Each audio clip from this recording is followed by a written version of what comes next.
You know, us British cooks have a lot of food snobbery to put up with. We have the French telling us how wonderful their lobsters are, and we have the Asians telling us how wonderful their tiger prawns are. But one thing they all seem to do is sneer about our tiny, brown shrimp. So-called potted shrimps, that is shrimp sealed in butter, have been a British tea time favourite for generations. They may be tiny, but they are packed full of flavour. And most of them come from here, Morecambe Bay in Lancashire, where a handful of family firms still fish for them by tractor. Les Salisbury has been fishing Morecambe Bay, man and boy, for nigh on 50 years.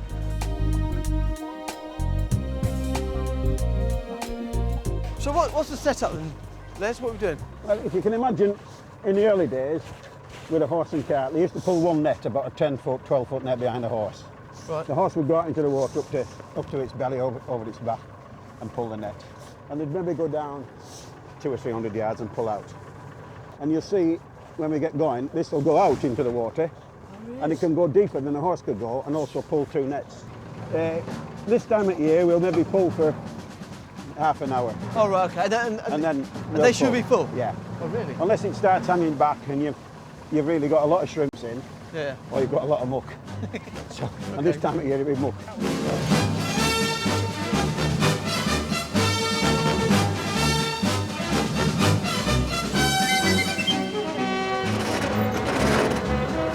Super mesh gearbox.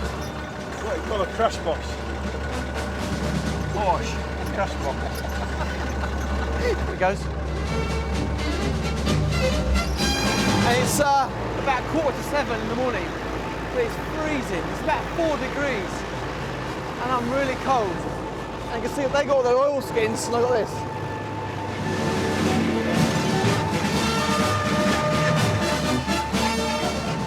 So Les, why brown shrimps in Morecambe? Well, you know, why not East Anglia? Why not whatever?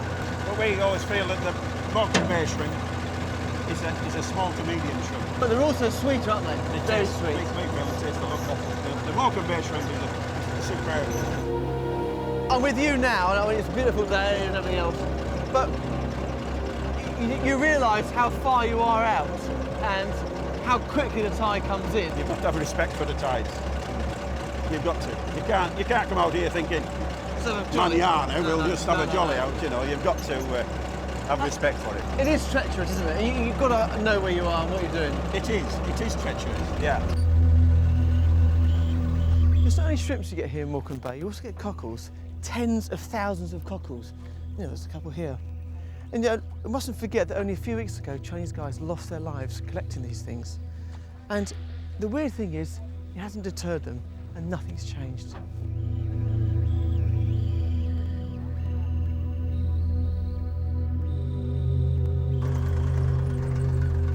Right, Phil, we'll go and lift them in. Right. Sorry, lads. If you've ever eaten gritty sandwiches on the beach, you will understand this next stage. Now just wash them up and down. Just dab them up and down and then lift them up on top. Just washing the sand now, if there's a bit of sand in it. Just washing them, then he lifts them up. Right, Phil, don't stand groping at them. Just empty that other net with you and then we can get away again. Thing is, as you can see, it's translucent. You only go pink when you cook them. Les, is that a good haul? It is good all for this time of year. Is it? Yeah. But there's a lot of crabs in. Don't think they're all shrimps. No. There's a lot of small shrimps I'll go out with riddle, small plaice I'll go out with riddle, and crabs. Right, Les, so where are we up to now then? Well, What's we're next? riddling them now. We'll get the small shrimp out, small plaice, and a bit of muck. So we just put them through what they call a 3 1/4 riddle. Yeah. Crab riddle on top, 3 1/4 underneath, and that takes the underside fish out. And also, the seagulls get a right old feed with all the leftovers.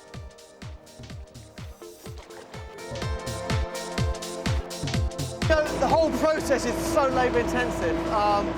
Whether it's actually driving the tractor out, getting out here to start with, which takes probably half an hour, 40 minutes. The way they harvest the shrimps, the way they put them in the bags, the way they sort them out, the way they take them back, the way they cook them, the way they peel them. You know, it's a huge amount of work, huge amount of work. So Les, how long have these been cooking for? It's about a 10-minute process altogether. This is all natural. What we're doing is just getting any moss out and bits of cooked crab. They smell fabulous. It's like being in a shrimp sauna. It's full labour, and you can't do anything about it, you know. It's not like a prawn where you can put it through an air blaster and blast the shell off. No. Everything has to be picked traditionally by hand. So every one has to be picked. And there you are. That's it. Come on, Phil, come on. I think you're on about a farthing an hour at the moment. There you are. Right, so I'm here with Eileen and Sue, and your job is to pick them. Is there a skill to picking these little beautiful little things? Pull the tail off, hold it there. Right. Pull the tail off, get the shrimp, and pull the shrimp out. And that's it. You're just so quick, I can't see what you're doing. So, a good picker can pick how many an hour? Between £1.5 and £2. An hour? Yeah. God, that's really moving, isn't it? Once they've been peeled, they then come here to Liz's nephew, Daniel. Next stage of the process is? We're boiling the shrimps in butter and spices. Then what happens? And then we fetch them out onto here, Yep. we drain them in the trays, and then they're potted. This is the last stage, we're just pouring the butter on. Right. And we just pour it on to seal the shrimps in when they're in the freezer. Also, it just adds a little bit of extra flavour when they're melted for eating. That's it. End of the line.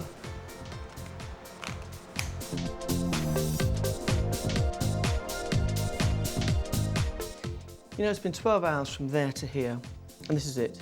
Butter, shrimps and dry toast, nothing else.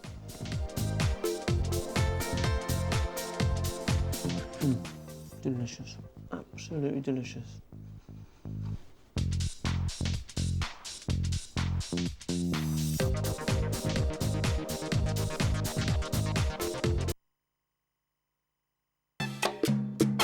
All this week, I'm going to be showing you how to get the best from your barbecue and showing you some delicious recipes to cook on it. Today, I'm going to be making lamb kebabs that are spiced with cumin and coriander. Now, first thing you need is 650 grams of lean lamb mince. Add 2 chopped spring onions, 2 cloves of crushed garlic, and half of an egg white. Mix this all together, adding 2 tablespoons of chopped coriander, 2 teaspoons of chopped fresh ginger, 1 teaspoon of ground cumin, 1 teaspoon of cracked black pepper, half a teaspoon of dried red chilli, black onion seeds. And then give it a good mix up. And all you do is just use your hand. Forget wooden spoons, anything else. Just use your hand and just bring the whole lot together. The next thing you need to do is put them on skewers. Now, we need to pick up a nice lump of meat like that and flatten it out to a sausage shape. And like that. Then just flatten that out nice and gently, about 2 centimetres thick, something like that. And then chill them really well. If you can put them half an hour in the fridge, it's great. Now what I've also done here is made little tiny patties. My kids love these, but if you haven't got skewers, then it's just perfect. Here's a good tip. If you're worried about the coals, or you don't know when to cook on the barbecue, just look in there and the coal should be grey with a touch of black. That's perfect. The next thing I need to talk about are these. These are 2 bricks I've covered in tin foil. And the reason for this is you pop them on your barbecue, one either side of what you're going to cook, like that. And just lay your kebabs in between. It stops them sticking and also keeps them well above the heat. These will take about 10 minutes to cook, depending on the heat of your barbecue. And once they're cooked, should be beautifully golden across the top, not black. I like to put a couple of half lemons on the barbecue as well, especially with kebabs. I just roast them for about 5 minutes, and it gives a really nice sort of roasted lemon flavour to the finished kebab. Right, they're about done actually. So we'll just lift these off carefully. So there you have it, proper lamb kebabs. And as an alternative here, the meat patties are in a pita bread with some lettuce, yoghurt, chilli, coriander.